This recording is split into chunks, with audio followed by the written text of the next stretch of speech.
জন্নতের পেলে সুখবর আহলে দাও শুনো জোর পাপীর উপর আহলে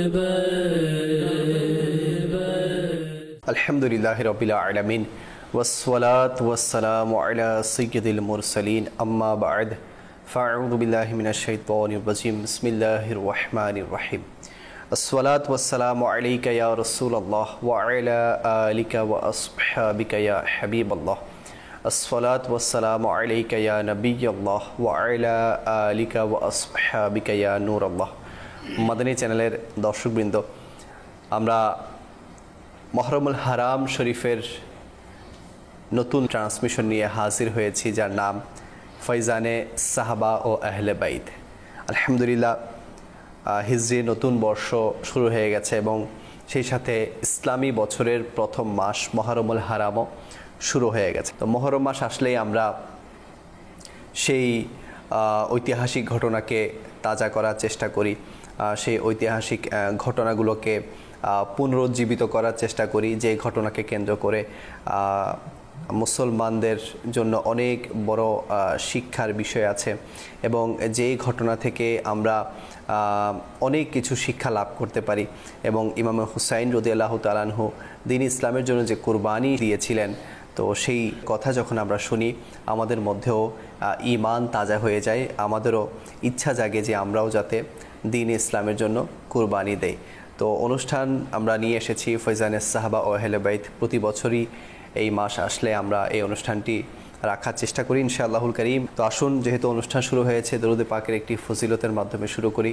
নবী করিম রউফুর রহিম সাল্লাল্লাহু আলাইহি ওয়াসাল্লাম ইরশাদ করেন, যে ব্যক্তি আমার উপর একবার দরুদ শরীফ পাঠ করবে, আল্লাহ তাআলা তার উপর 10টি রহমত নাজিল করবেন, তার 10টি গুনাহ মাফ করে দিবেন এবং তার 10টি মর্যাদা বৃদ্ধি করে দিবেন।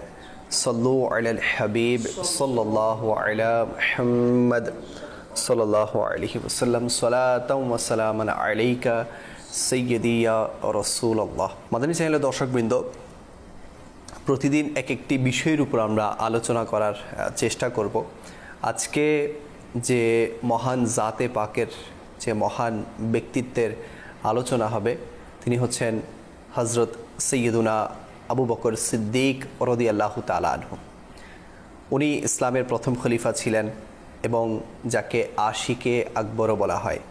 নবী করিম সাল্লাল্লাহু আলাইহি ওয়াসাল্লামের সাথে ওনার এক অনন্য বন্ধন ছিল। নবী পাক সাল্লাল্লাহু আলাইহি ওয়াসাল্লাম অনেক মহব্বত করতেন। যেহেতু উনি খিলাফতের দায়িত্ব পালন করেছিলেন, তো খিলাফতের দায়িত্ব পালন করার সময়ে উনি যেভাবে উম্মতকে ঐক্যবদ্ধ করে রেখেছিলেন এবং সেই সময় অনেক ধরনের ঝড় তুফান এসেছিল, সেগুলোকে উনি মোকাবেলা করেছেন, ইসলামের জন্য নিজের সব কিছু রাহে খোদায় ত্যাগ করেছেন এবং সেই সময়ও মিথ্যা নবুয়তের দাবিদার ছিল অনেকে, তো তাদেরকে দমন করার ব্যাপারে ওনার অনেক ভূমিকা ছিল।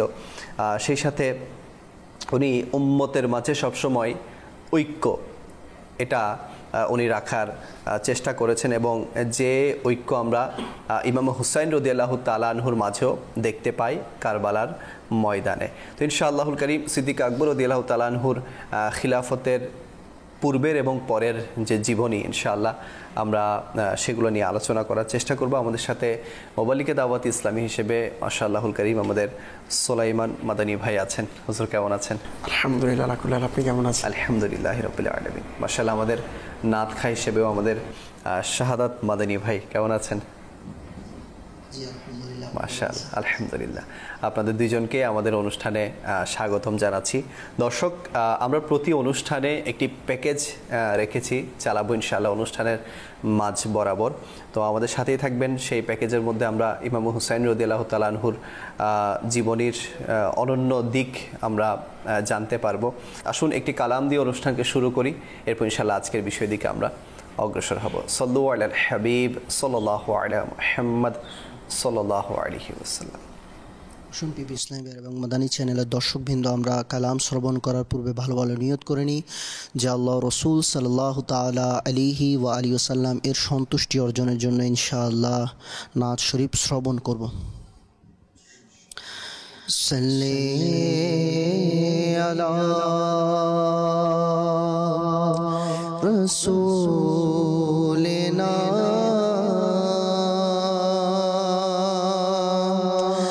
সাল্লি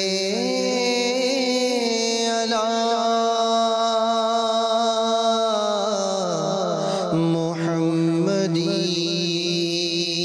মুহাম্মাদিন সাল্লি আলা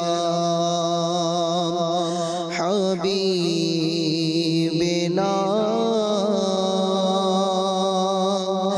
সাল্লি আলা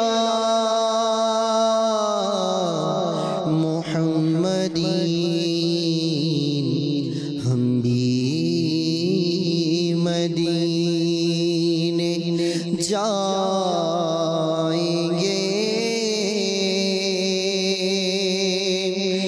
आज नहीं तो कल सही आगा हमें बुलाएंगे आज नहीं तो कल सही सल्ले अला रसूलिना सल्ले अला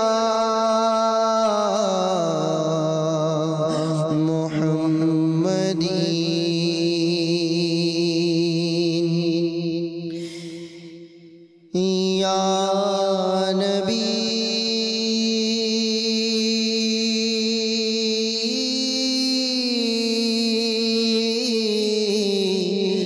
या नबी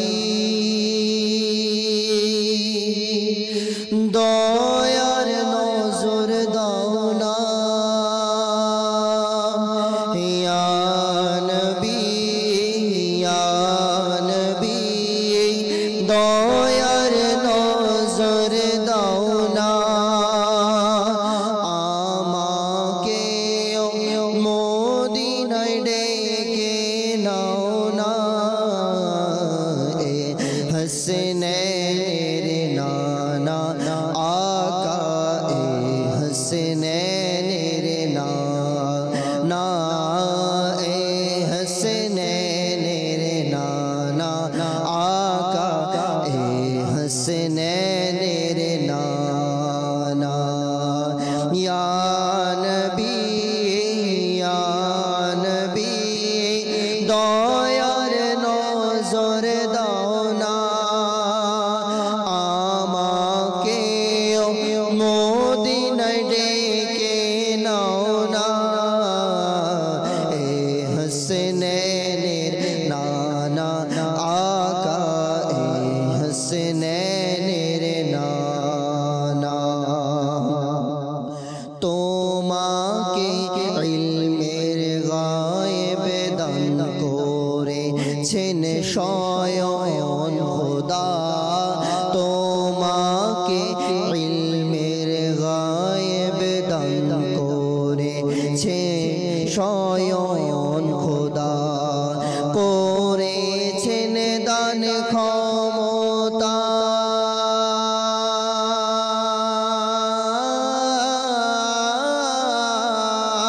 করেছেন দান ক্ষমতা হাজির নাজির ইয়া নবী এ हसनैन नाना आका ए हसनैन नाना ए हसनैन नाना आका ए हसनैन नाना तुमी सर्वश्रेष्ठ नबी आमी आदम पापी तुमी सर्वश्रेष्ठ नबी आमी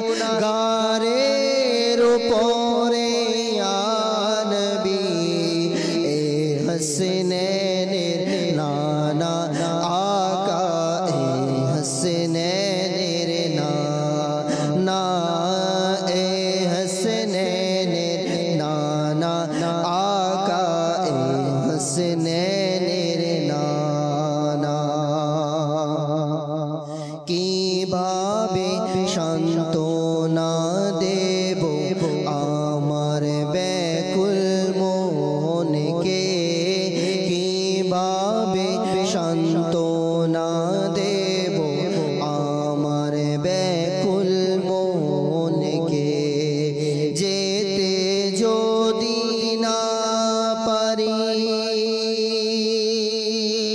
ইয়া রাসূলুল্লাহ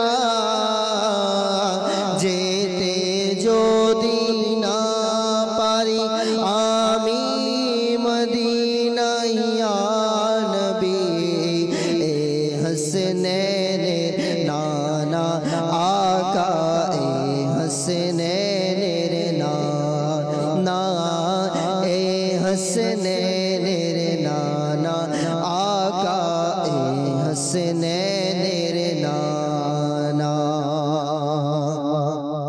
কিভাবে যাব মদিনায় নে কোনো মোর সম্বল কিভাবে যাব মদিনায় নে কোনো মোর সম্বল কিভাবে যাব মদিনায় নে কোনো মোর সম্বল আমাকে কাছে ডেকে না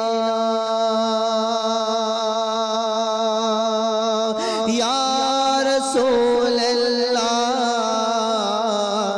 আমাকে কাছে ডেকে নাও আমাকে কাছে ডেকে নাও আমাকে কাছে ডেকে নাও তুমি যে কাদির ইয়া নবী হাসনাইনের নানা আকা এ হাসনাইনের নানা এ হাসনাইনের নানা আকা এ হাসনাইনের নানা ইয়া নবী ইয়া নবী দয়ার নজর দাও না আমাকে মদিনায় ডেকে নাও না এ হাসনাইনের নানা আকা এ হাসনাইনের নানা কি হবে মোর যদি আমি হজে যেতে না পারি কি হবে মোর যদি আমি হজে যেতে না পারি করো আতারকে দয়া ইয়া রাসূলুল্লাহ করো আতারকে দয়া ডেকে নাও কাছে ইয়া নবী এ হাসনাইনের নানা আকা এ হাসনাইনের নানা এ হাসনাইনের নানা আকা এ হাসনাইনের নানা ইয়া নবী ইয়া নবী দয়ার নজর দাও না আমাকে মদিনায় ডেকে নাও না এ হাসনাইনের নানা আকা এ হাসনাইনের নানা সুবহানাল্লাহ সুবহানাল্লাহ আসলে যদি মদিনায় যেতে হয় হাসনাইনে করিমাইন ইনাদেরকে মহব্বত করতে হবে কেননা ইনাদের মাধ্যমেই ইনাদের নানা জানের মহব্বত পাওয়া যাবে ওনাদের নানা জানের দয়া দৃষ্টি পাওয়া যাবে তো ইনশাআল্লাহুল কারীম আমাদের বিশ্বাস আছে আমরা হাসনাইনে করিমাইনকে ভালোবাসি ইনাদের সাদকায় আমরা নবী পাকের শাফাত দ্বারা ধন্য হয়ে যাব আল্লাহ পাক আমাদের সবাইকে তৌফিক দান করুক আসুন আমরা আমাদের আলোচনার দিকে অগ্রসর হই আলোচনার বিষয়বস্তু হচ্ছে সিদ্দিকে আকবর রাদিয়াল্লাহু তাআলা আনহু আসুন ওনার ব্যাপারে শুরুতে কিছু জেনে নেই এরপর ইনশাআল্লাহ বিস্তারিত আলোচনা আমরা সোলোমান ভাইয়ের কাছ থেকে শুনবো জি হুজুর আলহামদুলিল্লাহ রবিল আলমিন সালাতাম আলা সঈদুল মুরসালিন বিসমিল্লাহ রহমান রহিম। আলহামদুলিল্লাহ আজ্জাওয়াজাল পবিত্র মাহে মুহররমুল হারাম, মুহররম মাস, আল্লাহ পাকের দয়ায় আলহামদুলিল্লাহ আমরা নতুন বছরে প্রবেশ করেছি। আল্লাহ পাক সকলকে নতুন বছরের সদকায় পূর্বের থেকে ভালো নেক আমল করার সুযোগ করে দিক, আমিন। তো আজকের যে আপনারা বিষয় নিয়েছেন হযরত আবু বকর সিদ্দিক রাদিয়াল্লাহু তাআলা আনহু, তো হযরত আবু বকর সিদ্দিক রাদিয়াল্লাহু তাআলা আনহুকে আল্লাহ পাক অসংখ্য নিয়ামত বরকত আল্লাহ তাআলা দান করেছে। আর সবচেয়ে বড় নিয়ামত ছিল আল্লাহর সবচেয়ে প্রিয় হাবিবুল হাবিব হুজুরপুর নূর সাল্লাল্লাহু আলাইহি ওয়াসাল্লামের সবচেয়ে প্রিয় বন্ধু ছিলেন হযরত আবু বকর সিদ্দিক রাদিয়াল্লাহু তাআলা আনহু। তো হযরত আবু বকর সিদ্দিক রাদিয়াল্লাহু তাআলা আনহু যখন আল্লাহ রসুল সাল্লাল্লাহু আলাইহি সাল্লাম দুনিয়া থেকে জাহিরিভাবে পর্দা করলেন, তো অনেক কিছু বিষয় যখন দেখলেন সাহাবায়ে কেরামদের মাঝে এবং বিভিন্ন লোকেরা ইসলামের, আল্লাহ রসুল সাল্লাল্লাহু আলাইহি সাল্লাম এত সৌন্দর্য একটি দিন ইসলামকে এক একজনে এক একভাবে বিভিন্নভাবে আপনার বিভ্রান্তি ছড়ানোর চেষ্টা করেছিলেন। তো হযরত আবু বকর সিদ্দিক রাদিয়াল্লাহু তাআলা আনহুর ফজিলত বরকত রয়েছে। কেন রয়েছে? যখন আমরা এই বিষয়গুলোর দিকে দেখি তখন বোঝা যায় যে আল্লাহ পাক হযরত আবু বকর সিদ্দিক রাদিয়াল্লাহু তাআলা আনহুর মাধ্যমে এই দিনকে আজ পর্যন্ত এত সুন্দর প্রতিষ্ঠিত দিন ইসলাম আমরা যদি দেখি, এটি শুধুমাত্র হযরত আবু বকর সিদ্দিক রাদিয়াল্লাহু তাআলা আনহুর প্রচেষ্টা, আল্লাহ পাকের দয়ায় আলহামদুলিল্লাহ এতটুকু এসেছে। আলহামদুলিল্লাহ। কেননা হযরত আবু বকর সিদ্দিক রাদিয়াল্লাহু তাআলা আনহু কেমন ব্যক্তি, যার ব্যাপারে আল্লাহ পাক রব্বুল আলামিন কুরআনুল কারীমের মধ্যে সূরা আলী ইমরানের ৭৯ নং আয়াতে মুবারকায় আল্লাহ তাআলা ইরশাদ করেছেন, কুনু রব্বানিয়িনা, অর্থাৎ আল্লাহ ওয়ালা হয়ে যাও। তো এই আয়াতে মুবারকার তাফসীরের মধ্যে হযরত আবু আব্বাস আতা রহমতুল্লাহ তাআলা আলাইহি এর খেদমতে জিজ্ঞেস করা হলো, প্রশ্ন করা হলো যে আল্লাহ পাক আমাদেরকে এই আয়াতে বলা হচ্ছে আল্লাহ ওয়ালা হয়ে যাও, তাহলে কার মতো আল্লাহ ওয়ালা হব, কার মতো নেককার হব? তো এটার যখন ব্যাখ্যা জিজ্ঞেস করা হলো তো হযরত আবু আব্বাস আতা রহমতুল্লাহ তাআলা আলাইহি ইনি বললেন যে এই আয়াতে মূলত নির্দেশ দেওয়া হচ্ছে যে তোমরা সিদ্দিকে আকবর রাদিয়াল্লাহু তাআলা আনহুর মতো হয়ে যাও। সুবহানাল্লাহ, কেমন শান, ওনার শানে আয়াত নাজিল হয়ে গেছে। আল্লাহু আকবার। আপনি যদি দেখেন অপর আয়াতে মুবারকায় আল্লাহ পাক রব্বুল আলামিন সূরা লুকমান এর 15 নং আয়াতে মুবারকায় আল্লাহ তাআলা ইরশাদ করেছেন, বিসমিল্লাহির রহমানির রহিম, ওয়াত্তাবি' সাবিলা মান আনাবা ইলাইয়া। কানজুল ঈমান থেকে অনুবাদ, যে আর তারই পথে চলো যে আমার প্রতি প্রত্যাবর্তন করেছে, অর্থাৎ তার পথে চলো যে আমাকে মেনেছে, আমার দিকে এসেছে। এরা কারা? এ ব্যাপারে সুলতানুল মুফাসসিরিন যাকে বলা হয় হযরত আব্দুল্লাহ ইবনে আব্বাস রাদিয়াল্লাহু তাআলা আনহুমা বলেন যে এই আয়াতে মুবারকায় যে আল্লাহ তাআলা বলেছেন যে আল্লাহর দিকে প্রত্যাবর্তন হওয়া, এখানে মূল উদ্দেশ্য হচ্ছে হযরত আবু বকর সিদ্দিক রাদিয়াল্লাহু তাআলা। সুবহানাল্লাহ। তো এই আয়াতে আল্লাহ তাআলা নির্দেশ দিলেন যে হযরত আবু বকর সিদ্দিক রাদিয়াল্লাহু তাআলা আনহুকে মানো, হযরত আবু বকর সিদ্দিক রাদিয়াল্লাহু তাআলা আনহুর দিকে যাও, যেভাবে আবু বকর সিদ্দিক রাদিয়াল্লাহু তাআলা আনহু চলেছে সেভাবে চলার চেষ্টা করো। আর আবু বকর সিদ্দিক রাদিয়াল্লাহু তাআলা আনহুর শান যদি আপনি দেখেন, আল্লাহ তাআলা অপর জায়গাতে সূরা জুমার এর 33 নং আয়াতে মুবারকে আল্লাহ তাআলা ইরশাদ করেছেন, ওয়াল্লাযী জাআ বিস-সিদকি ওয়া সাদ্দাকা বিহি উলাইকা হুমুল মুত্তাকুন। আর যে সত্য নিয়ে এসেছে এবং যে সত্য বলে মেনে নিয়েছে তারাই হলো মুত্তাকি। এই আয়াতে মুবারকায় আল্লাহ তাআলা সত্য নিয়ে এসেছে দ্বারা উদ্দেশ্য এটা হচ্ছে আল্লাহর রাসূল সাল্লাল্লাহু আলাইহি সাল্লাম, এবং সত্য মেনে নিয়েছে এটার দ্বারা উদ্দেশ্য হচ্ছে হযরত আবু বকর সিদ্দিক রাদিয়াল্লাহু তাআলা আনহু। কেননা আল্লাহ রাসূল সাল্লাল্লাহু আলাইহি সাল্লাম হাদিসে পাকের মধ্যে বলেছেন, ইরশাদ করেছেন, যা সারমর্ম হচ্ছে যে আমি শুধুমাত্র একজন ব্যক্তি যার ব্যাপারে যে যাকে আমি দাওয়াত দেওয়ার পর কোনো দ্বিধা দ্বন্দ্ব চিন্তা প্রশ্ন কোনো কিছু ছাড়াই আমি বলেছি আর কবুল করেছে, এমন ব্যক্তি হচ্ছে হযরত আবু বকর সিদ্দিক রাদিয়াল্লাহু তাআলা। সুবহানাল্লাহ, সুবহানাল্লাহ। তো এই আবু বকর সিদ্দিক রাদিয়াল্লাহু তাআলার জীবন যাপন, ওনার যেই আল্লাহ রাসূল সাল্লাল্লাহু আলাইহি সাল্লাম দুনিয়া থেকে পর্দা করেছেন, ওনার কিরদার কী ছিল, ইনি যখন খলিফা হলেন আচ্ছা, খলিফা হওয়ার যে বিষয়টা আপনি যখনই বললেন যে ইনার যুগে সাহাবা কেরামদেরকে কিভাবে একত্রিত করেছেন, তো কয়েকটা ঐক্যবদ্ধ রেখেছেন। হ্যাঁ, ঐক্যবদ্ধ রেখেছেন। এটার মধ্যে কয়েকটা দিক আছে। আপনি যদি সর্বপ্রথম যে প্রথম দিকটা, যেমন ইনি খলিফা হয়েছেন, তো খলিফা আজকে তো আমরা বর্তমানে আচ্ছা খলিফা মানে কি? খলিফা মানে আমরা যেটা বর্তমানে মনে করি প্রধান, যেটাকে বলা হয় একটা রাষ্ট্রের প্রধান হতে পারে, বা সেই সময় তো কয়েকটা রাষ্ট্র মিলে প্রধান ছিল, তো আমরা খলিফা মনে করি না। তো তখন এটাকে আরবিতে খলিফা বলা হয়, প্রধান হিসাবে। তো যখন আল্লাহ রাসূল সাল্লাল্লাহু আলাইহি সাল্লাম দুনিয়া থেকে বাজাহির, এখনো কয়েকটা দেশে খিলাফতের প্রচলন আছে, তো বাজাহির যখন পর্দা করলেন, তখন আনসার এবং মুহাজির যারা সাহাবী ছিলেন, সাহাবায়ে কেরাম আলাইহিম রিদওয়ান একত্রিত হয়ে বৈঠক করলেন যে আমরা কাকে খলিফা বানাতে পারি, আমাদের নেতা কে হবে, আমরা কাকে নেত্র হিসাবে আমরা কাকে দিতে পারি নেতৃত্ব। তো ওই মুহূর্তে আমাদের তো বর্তমান সময় হচ্ছে নিজের থেকে পক্ষ থেকে মানুষের কাছে চাওয়া হয় যে আমাকে বানাবেন, ভোট চাওয়া হয় যে আপনি আমাকে ভোট দিয়েন। অনেক সময় মাআযাল্লাহ নাজায়েজভাবে টাকাও দেওয়া হয় যে আমাকে ভোট দেন।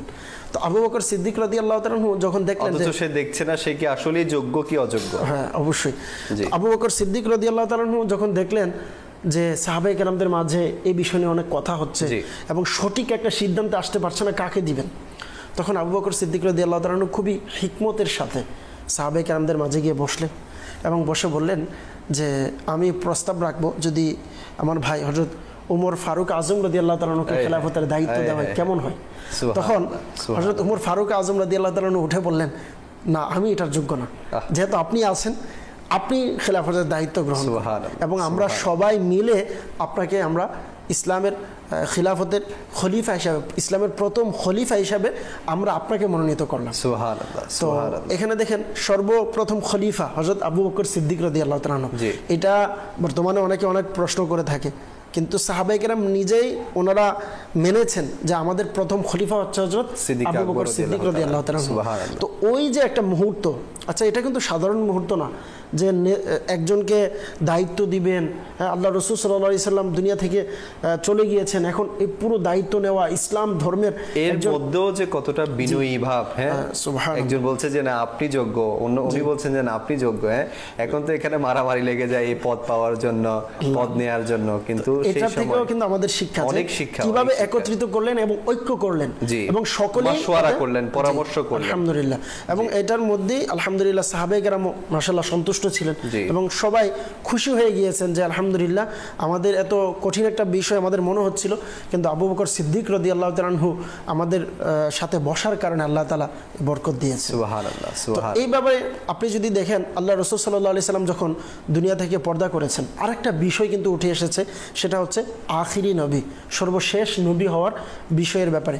তো এটা তো আল্লাহ রসুল সাল্লাল্লাহু আলাইহি সাল্লাম হাদিসে পাকের মধ্যে বলে গিয়েছেন যে আল্লাহ রসুল সাল্লাল্লাহু আলাইহি সাল্লামের পর অনেকেই মিথ্যা দাবিদার হবে নবুয়তের। আর তখন কিন্তু মানুষের এক কথা বলা হয় সবচেয়ে বড় সুযোগ ছিল, যেহেতু তখন মানুষ ওইরকমভাবে সকলে একটা দ্বিধাদ্বন্দ্বে ছিল যে কি করবে।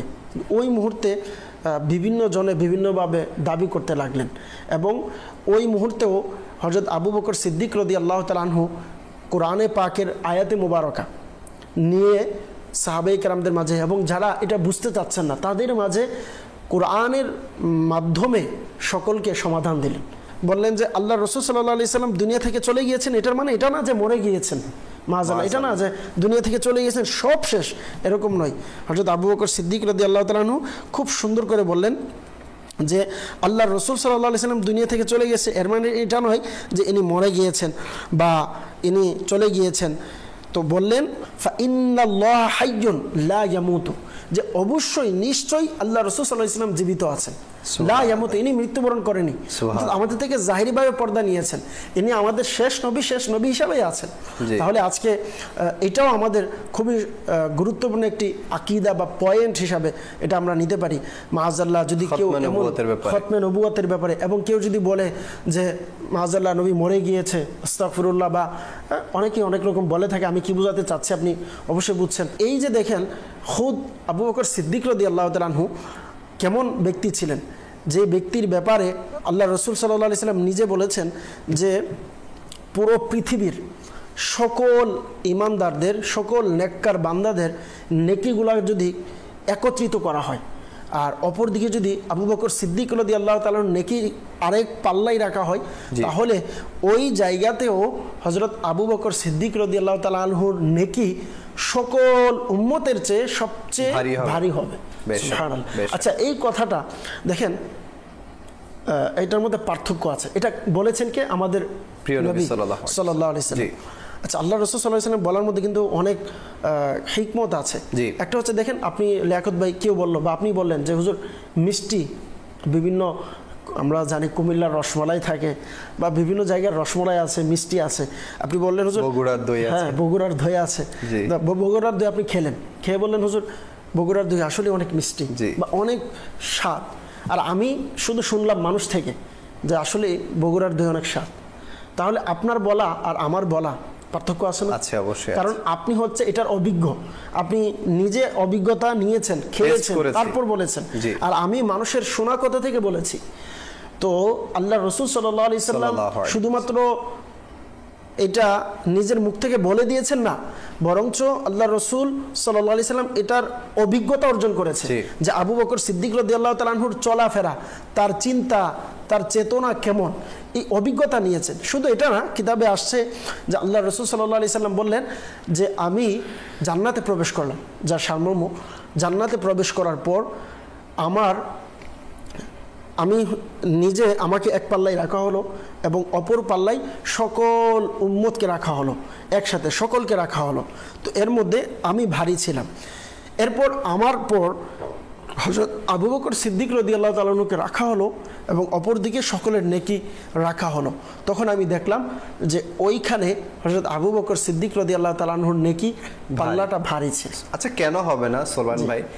যে সিদ্দিক আকবর রাদিয়াল্লাহু তাআলা আনহু একে তো পুরুষদের মধ্যে সবার আগে ইসলাম গ্রহণ করেছে। সুবহানাল্লাহ। আচ্ছা, যখন নবী পাক সাল্লাল্লাহু আলাইহি ওয়াসাল্লাম ইসলামের দাওয়াত শুরু করেছেন মাত্র, সেই সময় সিদ্দিক আকবর যে কুরবানি দিয়েছেন নবী পাকের কদমে, সেটা নবী পাক সাল্লাল্লাহু আলাইহি ওয়াসাল্লাম আপন জবান মোবারকে বলে যে আমাকে যদি ইসলামের জন্য কেউ সবচেয়ে বেশি উপকার দিয়ে থাকে সেটা হচ্ছে সিদ্দিক আকবর রাদিয়াল্লাহু তাআলা। আমার জন্য যদি কেউ খরচ করে থাকে সেটা হচ্ছে সিদ্দিক আকবর রাদিয়াল্লাহু তাআলা। সেই সাথে মা খাদিজাতুল কুবরা রাদিয়াল্লাহু তাআলা আনহা, উনি দ্বীন ইসলামের জন্য নবী পাককে অনেক বেশি কুরবান করেছেন। আসলে দেখেন, আল্লাহ পাক রব্বুল আলামিন কুরআনুল কারিমেও কিন্তু এই ব্যাপারে নির্দেশ দিয়েছেন যে আল্লাহ তাআলা ইরশাদ করলেন যে ওয়াতাসিমু বিহাবলিল্লাহি জামিআন ওয়া লা তাফাররাকু, যে আল্লাহ পাকের দ্বীনের ক্ষেত্রে তোমরা একত্রিত থাকো, জামিআ একত্রিত থাকো, ওয়া লা তাফাররাকু তোমরা বিভ্রান্ত হও না, আলাগ হও না।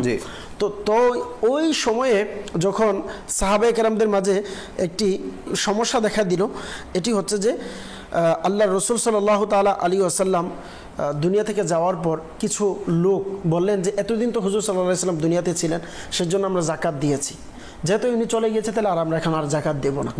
উনি যখন এই কথা বললেন, একদিক থেকে দেখেন ইনি নম্রতার সাথে সাহাবায়ে কেরামদের মাঝে খুব সুন্দরভাবে বুঝিয়ে ঠিক করলেন। অপরদিকে যখন এই কথা শুনলেন, ইসলামের আল্লাহ রাসূল সাল্লাল্লাহু আলাইহি ওয়াসাল্লাম একটা বিষয়কে আবশ্যক করে গিয়েছে, এমন একটা আবশ্যক বিষয়ের উপর মানুষ বিভিন্ন কথা বলছে, তো ওই মুহূর্তে ইনি ওয়াল্লাহ, আল্লাহর কসম খেলেন যে যদি লা উকাতিলান্না মান ফাররাকা বাইনাস সালাত ওয়াজ যাকাতি, অর্থাৎ আমি আল্লাহর কসম খেয়ে বলছি যে ব্যক্তি যাকাত এবং নামাজের মাঝে বিভ্রান্ত সৃষ্টি করবে, বিভেদ সৃষ্টি করবে, আমি তাদের বিরুদ্ধে যুদ্ধ করব।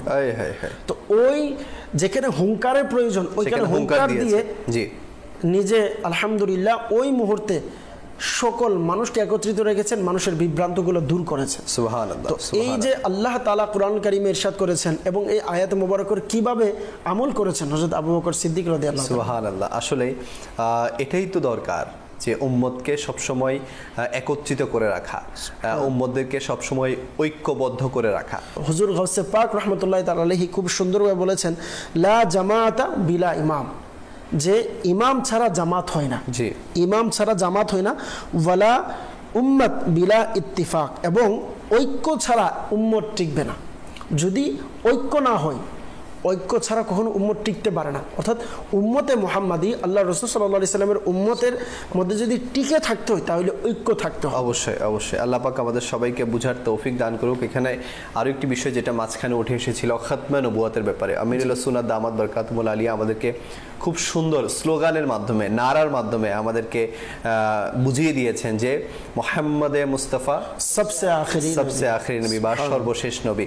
তো নবী করিম সাল্লাল্লাহু আলাইহি ওয়াসাল্লামের পরে আর কোনো নবী আসবে না।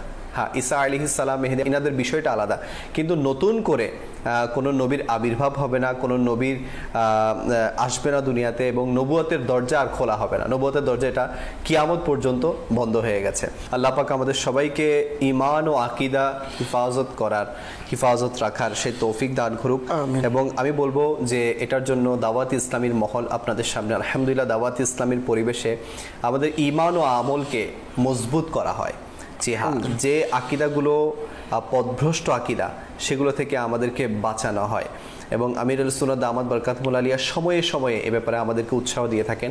তো আমি বলবো যে দাওয়াত ইসলামের সাথে আমরা সম্পৃক্ত হয়ে যাই, ইনশাআল্লাহুল কারীম আমাদের আকিদা মজবুত হবে। মনে রাখবেন, আমল অল্প হোক, কিন্তু আকিদা যদি কেউ কম্প্রোমাইজ করে নেয় আকিদার ক্ষেত্রে, তাহলে সে যতই আমলদার হোক না কেন, তার সেই আমল কোনো কাজে আসবে না।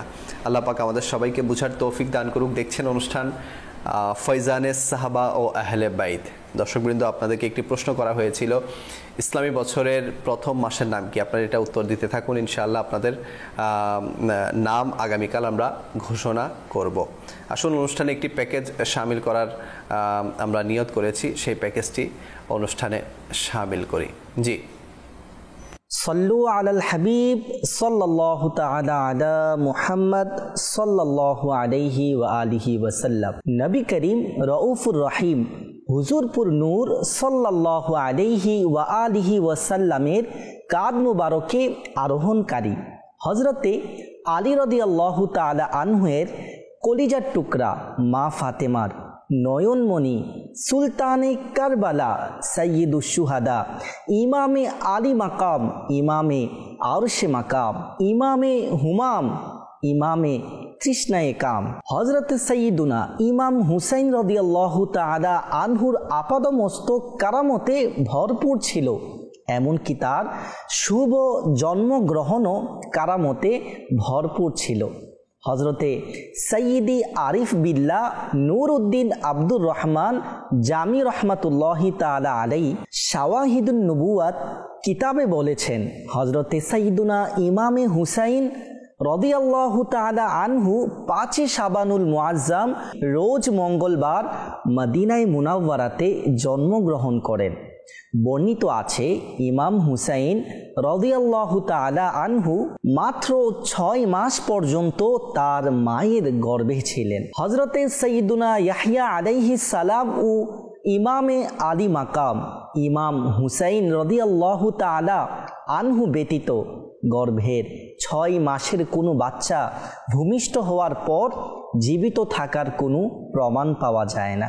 মাদানী চ্যানেলের দর্শক শ্রোতা, আমরা এই জীবনী থেকে জানতে পারলাম ইমাম হুসাইন রাদিয়াল্লাহু তাআলা আনহুর ছোটবেলা থেকেই তিনার আপাদমস্তক কারামতে ভরপুর ছিল, যে পৃথিবীর মধ্যে হজরতে ইয়াহইয়া আলাইহিস সালাম এবং হজরতে ইমাম হুসাইন রাদিয়াল্লাহু তাআলা আনহু ব্যতীত গর্ভের 6 মাসের বাচ্চা ভূমিষ্ঠ হওয়ার কোনো প্রমাণই পৃথিবীতে পাওয়া যায় না। এর থেকে ইমাম হুসাইন রাদিয়াল্লাহু তাআলা আনহুর জন্মকালীন কারামত সম্পর্কে আমরা জানতে পারলাম। সল্লু আলাল হাবিব সাল্লাল্লাহু তাআলা আলা মুহাম্মদ সাল্লাল্লাহু আলাইহি ওয়া আলিহি ওয়াসাল্লাম। সুবহানাল্লাহ, সুবহানাল্লাহ। জন্মের সময়ের কারামত ইমাম হুসাইন রাদিয়াল্লাহু তাআলা আনহু মাত্র 6 মাস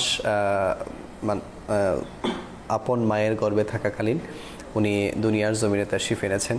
তো যেটা দুনিয়ার ইতিহাসে খুবই খুবই বিরল, আমার মনে হয় নাই বললেই চলে, যে 6 মাসের মধ্যেই দুনিয়াতে আসা এবং খুবই সুস্বাস্থ্যের সাথে আসা ইমাম হুসাইন রাদিয়াল্লাহু তাআলা আনহুর এটা হচ্ছে জন্মের একটি কারামত। ইনশাআল্লাহ আমরা এরকম কারামত প্রতি অনুষ্ঠানেই জানার চেষ্টা করব। ইনশাআল্লাহ আমাদের ঈমানকে মজবুত করার চেষ্টা করব। কিছু দর্শক আমাদের সাথে কলের মাধ্যমে যুক্ত হয়েছেন, আসুন সেই কলগুলো অনুষ্ঠানে শামিল করি। জি, আমি মোহাম্মদ আব্দুল কাদের আশরাফি সৈয়দপুর থেকে আরজ করছি।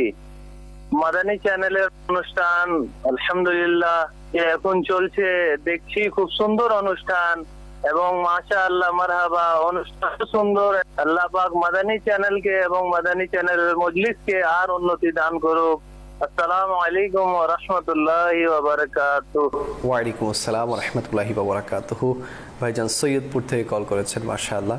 আল্লাহ পাক আপনাকে বরকত দান করুক, এভাবে মাদানী চ্যানেল নিজে দেখার এবং অন্যকে দেখানোরও তৌফিক আপনাকে দান করুক।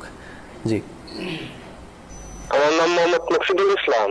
আমি একটি নাতের শুনতে চাই। নাতের নামটি হচ্ছে প্রিয় মদিনা যুগে লাভ কমন করে। আল্লাহুম্মা সাল্লি আলা সাইয়্যিদিনা মুহাম্মাদিন। আল্লাহুম্মা সাল্লি আলা সাইয়্যিদিনা মুহাম্মাদিন। প্রতি বছর আশায় থাকি যাব আমি মদিনায়, মনের ব্যথা বলবো গিয়ে ওহে দরদি তোমায়। প্রতি বছর আশায় থাকি যাব সোনার মদিনায়, মনের ব্যথা বলবো গিয়ে ওহে দরদি তোমায়। যাব যাব বলে আমি রয়ে গেলাম বাংলায়, সবাই ছেড়ে চলে গেল, কেউ নিল না আমায়।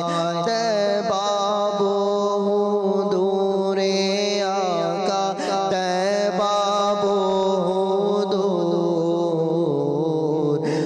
আল্লাহুম্মা সাল্লি আলা সাইয়্যিদিনা মুহাম্মাদিন। আল্লাহুম্মা সাল্লি আলা সাইয়্যিদিনা ওয়া মাওলানা মুহাম্মাদিন।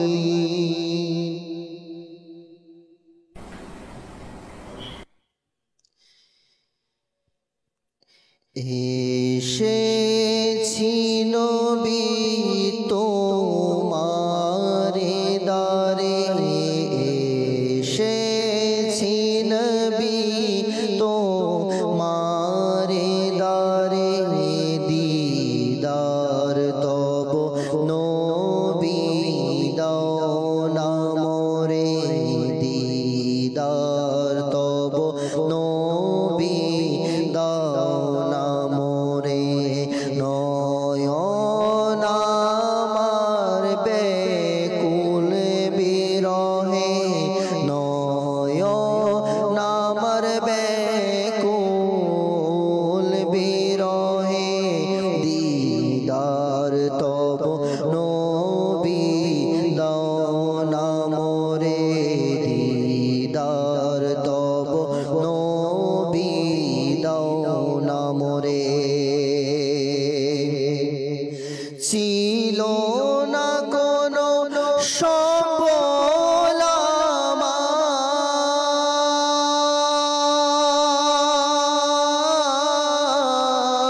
আমার, নিয়ে এলো মোরে রহমত তোমার, নিয়ে এলো মোরে রহমত তোমার।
দাও না মোরে দিদার তব নবী দাও না মোরে। আমরা ইনশাআল্লাহ মানকাবাতে কারবালাও ইনশাআল্লাহ শুনবো। আসলে এর আগে আমরা আরও কিছু আলোচনা আমার সোলামান ভাইয়ের কাছ থেকে শুনে নেই। খিলাফতের মাশাআল্লাহ দায়িত্ব পালনকালে সিদ্দিক আকবর রাদিয়াল্লাহু তাআলা আনহুর কিছু ঝলক আমরা শুনলাম, এবং উনি যেভাবে মাশাআল্লাহ খিলাফত এর পরবর্তী সময়ে যেভাবে উম্মতের মাঝে কাজ করেছেন ঐক্যবদ্ধ রাখার জন্য, ইমাম হুসাইন রাদিয়াল্লাহু তাআলা আনহু কিন্তু সেই কারবালার প্রান্তরে ইয়াজিদের কাছে মাথা নত না করে উম্মতদেরকে ঐক্যবদ্ধ রেখেছেন। জি হুজুর। আসলে উর্দুতে খুবই সুন্দরভাবে একটা কথা বলে যে अगर इमाम हुसैन करबला में शहीद ना होता तो हर घर में यजीद होता। আল্লাহ অর্থাৎ যদি ইমাম হুসেন রাদিয়াল্লাহু তাআলা আনহু সত্যকে রাখার জন্য, দৃঢ় রাখার জন্য শহীদ না হতেন, জি, তাহলে বর্তমানে ঘরে ঘরে ইয়াজিদ হতো।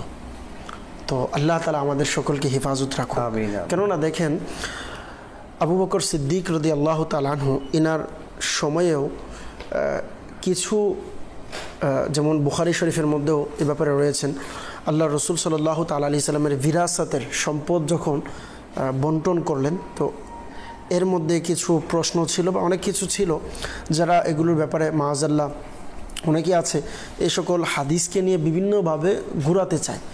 তো তাদের জন্য প্রথমত এতটুকু আরজ করব যে আমার আপনার প্রত্যেকের জন্য আল্লাহ রসুল সাল্লাল্লাহু আলাইহি সাল্লামের পক্ষ থেকে এটি নির্দেশ যে সাহাবায়ে কেরামদের কোনো বিষয়ে যেটা মানুষকে বিভ্রান্ত হবে বা এমন কোনো ঘটনা যেটা আমরা মনে করি যে তাদের শানের লায়েক নয়, এমন ঘটনা নিয়ে আলোচনা করা এটা আখিরাতকে বরবাদ করার একটি অন্যতম মাধ্যম।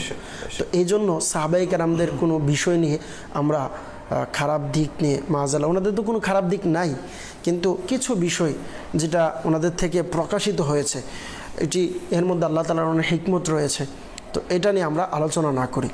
আর ইমাম হুসাইন রাদিয়াল্লাহু তাআলা আনহু কারবালার জন্য শহীদ হয়েছেন, এবং ইমাম হুসাইন রাদিয়াল্লাহু তাআলা আনহু নিজের সত্তাকে দেখেন, ইমাম হুসাইন রাদিয়াল্লাহু তাআলা আনহুকে যে শহীদ করেছিলেন সে মুসলমান ছিল, এবং তার ব্যাপারে আসছে সে শহীদ করার পূর্বে নামাজও পড়েছেন। তো ইমাম হুসাইন রাদিয়াল্লাহু তাআলা আনহু এর দলে মাত্র 72 জন ছিল, আর তার দলে 1000-এর উপরে ছিল, কিন্তু ওই মুহূর্তেও ইমাম হুসাইন রাদিয়াল্লাহু তাআলা আনহু, আমরা বর্তমানে সময়ে যারা দর্শকবৃন্দ আছে তারাও বুঝবে, অনেক সময় আমরা বড় জামাত দেখে বা বড় যেটাকে বলি মানুষের বেশি যাকে মানুষ পছন্দ করে ভাইরাল ব্যক্তির পিছনে যখন মানুষ বেশি যায়, যা এই হুজুরের ওয়াজ তো অনেক বেশি শুনে, এই হুজুরের আলোচনা তো মিলিয়নের উপরে ভিউ, এই হুজুরের কথা না মানলে কার কথা মানব। তো দেখেন ইমাম হুসাইন রাদিয়াল্লাহু তাআলা আনহু কারবালাতে আমাদেরকে শিক্ষা দিয়েছেন বড় বেশি এগুলো দেখে না, বাস ইমানের জন্য স্বল্প হলেও সঠিক জায়গাতে দৃঢ় থাকতে হবে, এবং সংখ্যা বেশি দেখে যাওয়া যাবে না। এটা কারবালা থেকে আমাদেরকে শিক্ষা দিয়েছেন যে মাত্র 72 জন নিয়ে ইমাম হুসাইন রাদিয়াল্লাহু তাআলা আনহু বাস সত্যের জন্য ইনি দৃঢ় ছিলেন। ইনি যদি বাস এনাকে বলাও হয়েছে যে মাথা নত করে নিতে, কয়েকটা প্রস্তাব মেনে নিতে, কিন্তু বললেন না, ইসলাম সত্য এবং এই সত্যকে রাখার জন্য যদি গর্দানও দিতে প্রয়োজন হয়, তো ইমাম হুসাইন রাদিয়াল্লাহু তাআলা আনহু যেভাবে বলেছেন এভাবে কাজের মধ্যেও দেখিয়েছেন। আর এটার মধ্যে থেকে আমার আপনার জন্য শিক্ষা হচ্ছে এটা যে কখনো কখনো হেরে যাওয়া, এটা হেরে যাওয়া নয়, বরং এটা জিতে যাওয়া। বেশ। তো এই জন্য আমার আপনার উচিত হচ্ছে যে আল্লাহ পাকের সন্তুষ্টির জন্য আলহামদুলিল্লাহ ইমাম হুসাইন রাদিয়াল্লাহু তাআলা আনহুর আলহামদুলিল্লাহ আমরা মহাব্বতকারী, আমরা ইমাম হুসাইন রাদিয়াল্লাহু তাআলা আনহুকে ভালোবাসি। এই মাস আসছে, এই মুহূর্তে অনেকেই বিভ্রান্ত করবে, ইয়াজিদের ব্যাপারে অনেক কিছু বলবে, কিন্তু আমাদেরকে তাদের থেকে বাঁচতে হবে। ইয়াজিদ এর ব্যাপারে বলার ক্ষেত্রে, জানার ক্ষেত্রে যে মাআযাল্লাহ অনেকেই তার শান নিয়ে আলোচনা করে বা অনেক কিছু ভালো বলে, এমনও বলে থাকে যে এর সাথে কোনো সম্পর্ক নেই বা অনেক কিছু। তো দেখেন এটা কোনো রাজনৈতিক কোনো সম্পর্ক ছিল না, বরং এটা ছিল সত্য ইসলামকে নিয়ে, ইসলাম প্রতিষ্ঠা রাখার জন্য। তো এই জন্য আমার আপনার অবশ্যই কারবালার ময়দানে যেভাবে ইমাম হুসাইন রাদিয়াল্লাহু তাআলা আনহু সত্যকে রাখার জন্য, সত্যকে টিকিয়ে রাখার জন্য চেষ্টা করেছেন, আমরাও এই মুহূর্তে আমাদেরও উচিত সত্য টিকিয়ে রাখার জন্য এবং ইমাম হুসাইন রাদিয়াল্লাহু তাআলা আনহুর স্মরণ করা। বিশেষ করে এই কারবালার মাসে ইমাম হুসাইন রাদিয়াল্লাহু তাআলা আনহুর জন্য ফাতিহা ইসালে সওয়াবের ব্যবস্থা করা। আবু বকর সিদ্দিক রাদিয়াল্লাহু তাআলা আনহু কেমন, যেটাকে বলা হয়, যেটা আজকে আবু বকর সিদ্দিক রাদিয়াল্লাহু তাআলা আনহুর আলোচনা হচ্ছে, তো আবু বকর সিদ্দিক রাদিয়াল্লাহু তাআলা আনহু কেমন ইমানদারি ছিলেন, কেমন বিশ্বাসী ছিলেন। যেমন তাবুকের যুদ্ধের ঘটনা আমরা সকলেই জানি। হ্যাঁ, আচ্ছা, আবু বকর সিদ্দিক রাদিয়াল্লাহু তাআলা আনহু 12তম পারায় যে সর্বপ্রথম যে আয়াতে মুবারকা বিসমিল্লাহির রহমানির রহিম, ওয়ামা মিন দাব্বাতিন ফিল আরদি ইল্লা আলাল্লাহি রিজকুহা ওয়া ইয়ালামু মুস্তাকাররাহা, এই আয়াতে মুবারকে আল্লাহ তাআলা পৃথিবীতে যত জীব আছে যারা রিজিক আহার করে, অর্থাৎ সকল কিছুর রিজিকের মালিক হচ্ছে আল্লাহ তাআলা এবং তাদেরকে দিবেন। তো আবু বকর সিদ্দিক রাদিয়াল্লাহু তাআলা আনহু এই আয়াতে মুবারকা যখন তেলাওয়াত করলেন, ইনি বলেন যে আমি যখনই এই আয়াতে মুবারকা তেলাওয়াত করেছি ওই দিন থেকে আমি রিজিকের টেনশন ছেড়ে দিয়েছি। আচ্ছা, এটার কথার সাথে কেমন মিল ছিল? তাবুকের যুদ্ধে যখন আবু বকর সিদ্দিক রাদিয়াল্লাহু তাআলা আনহু এবং অন্যান্য সাহাবায়ে কেরাম বিভিন্ন জিনিস নিয়ে আল্লাহ রাসূল সাল্লাল্লাহু আলাইহি সাল্লামের দরবারে আসলেন এবং বললেন যে ইয়া রাসূলুল্লাহ, আমি এটা এনেছি, আমি এতটুকু সম্পদ এনেছি। তো আবু বকর সিদ্দিক রাদিয়াল্লাহু তাআলা আনহু ঘরের বিভিন্ন আসবাবপত্র নিয়ে আসলেন। তো আসার পর জিজ্ঞেস করলেন যে হ্যাঁ আবু বকর, তুমি কি রেখে এসেছো ঘরের জন্য?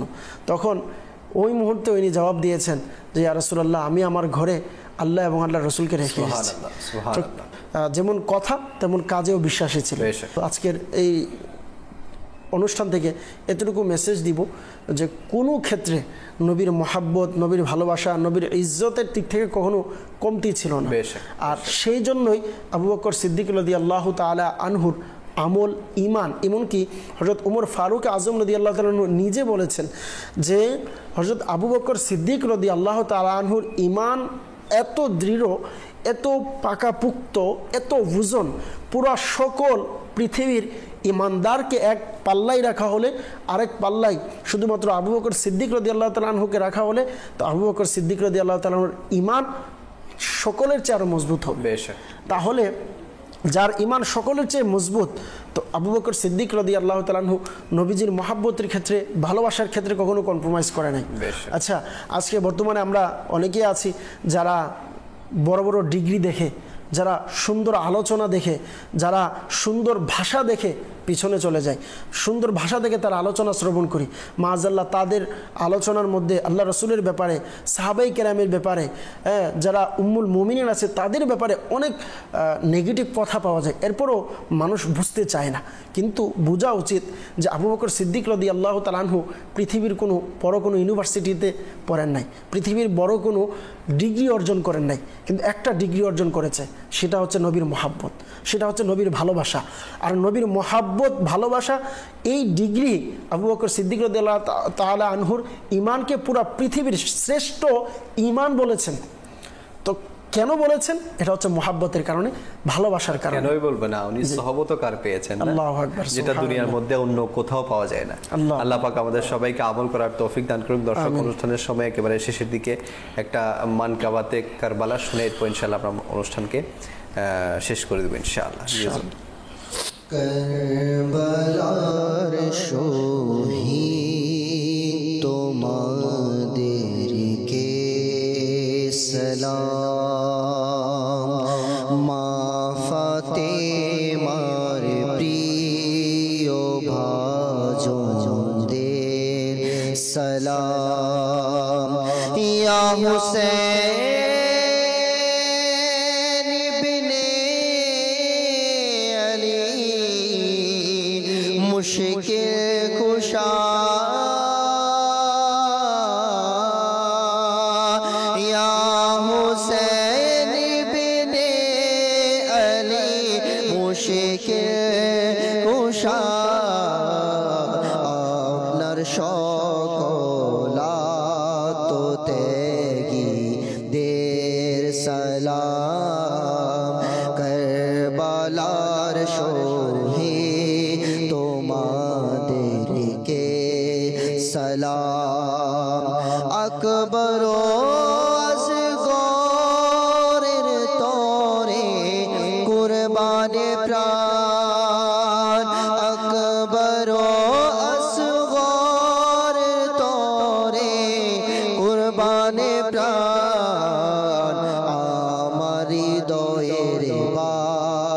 শাদেরকে সালাম কারবালার শহীদ তোমাদেরকে সালাম হলেন যে কুরবান মুহাম্মদ হলেন যে কুরবান মুহাম্মদ সাইয়্যিদা যায়নাবের বৎস দের সালাম কারবালার শহীদ তোমাদেরকে সালাম নবীর আওলাদ আর সাহাবী যারা নবীর আওলাদ আর সাহাবী যারা ভালোবাসেন তাদের সকলকে সালাম কারবালার শহীদ তোমাদেরকে সালাম। মাশাআল্লাহ মাশাআল্লাহ। দর্শকবৃন্দ, আমরা এতক্ষণ সৈয়দুনা সিদ্দিক আকবর রাদিয়াল্লাহু তাআলা আনহুর আলোচনা শুনলাম। আল্লাহ পাক ওনার যে জীবনী আমরা শুনলাম, এ থেকে আমাদেরকে আমল করার, শিক্ষা গ্রহণ করার তৌফিক দান করুক। সাল্লু আলাল হাবিব সাল্লাল্লাহু আলা মুহাম্মদ সাল্লাল্লাহু আলাইহি ওয়াসাল্লাম। জন্নতের পেলে সুখবর আহলে বাইত, দাও শুনো জোর পাপী